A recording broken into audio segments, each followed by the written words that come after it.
sobrang saya ko ngayon dahil 2 days off ko. Off ako kahapon dahil galing akong PM.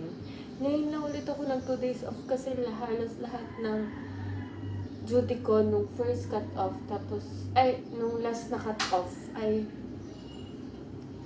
1 day off lang. Talagang sleep off lang talaga lagi. Hindi siya 2 days off. Kaya talaga ngayon, pagising ko, sobrang sayo. Tapos sobrang aga ko din nagising. Kasi nga, dapat nga magko-walking pa ako kaso nagising ko, alam niyo, 5:30. Hindi na ako.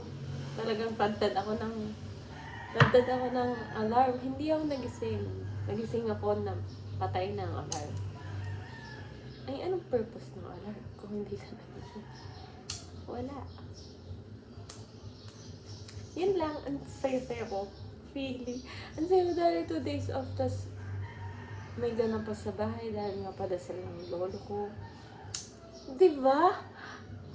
Parang inalign ni Lord ang mga happenings sa araw na ito na mag 2 days off ako. Kasi sa sunod na araw, puro na ako 1 day off na lang. Ganun ba talaga nag-work? Work lang.